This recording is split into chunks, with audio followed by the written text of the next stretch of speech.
দুই দশকেরও বেশি সময় পর ইংল্যান্ডের মুখোমুখি হচ্ছেন লিওনেল মেসি। আন্তর্জাতিক ক্যারিয়ারে পুরোটা সময় কখনো থ্রি লায়নদের সামনে পড়েনি এই আর্জেন্টাইন তারকা।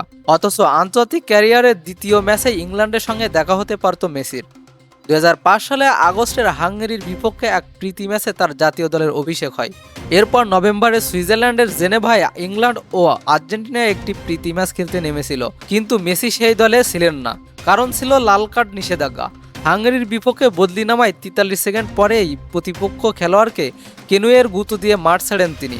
ম্যাচ নিষেধাজ্ঞার কারণে ইংলিশদের বিপক্ষে খেলা হয়নি এমেলটেনের। মাইকেল ওয়েনের জোড়া গোলে এই ম্যাচে ৩-২ গোলে জেতে ইংল্যান্ড।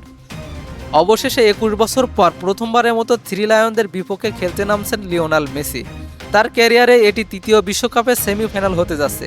শুধু তাই নয়, অফিসিয়াল কিংবা প্রীতি ম্যাচ সব মিলিয়ে নিজেদের ২ দশকে আন্তর্জাতিক ক্যারিয়ারে এই প্রথমবার ইংল্যান্ডের মুখোমুখি হবেন আর্জেন্টাইন তারকা। তবে বিশ্বকাপের মঞ্চে এখনও পর্যন্ত ৫ বার মুখোমুখি হয়েছে এই দুই পরাশক্তি। ১৯৬২ সালে প্রথম দেখা হয় এবং ১৯৬৬ সালে চ্যাম্পিয়ন হওয়ার পথে আর্জেন্টিনাকে হারিয়েছিল ইংল্যান্ড। ১৯৮৬ বিশ্বকাপে ম্যারাডোনার বিখ্যাত হ্যান্ড অফ গড এবং শতাব্দীর সেরা গোল এর উপর ভর করে ইংল্যান্ডকে হারিয়েছিলেন আর্জেন্টিনা। পরে তারা শিরোপাও জিতেছে। ১৯৯৮ সালে বিশ্বকাপে ডেভিড বেকহামের লাল কার্ড দেখার পর টাইব্রেকারে হেরে বিদায় নেয় ইংল্যান্ড। তবে ৪ বছর পর ২০০২ গ্রুপ পর্বে বেকহামের পেনাল্টি গোলেই ১-০ ব্যবধানে জিতে সুমধুর প্রতিশোধ নেন ইংলিশরা।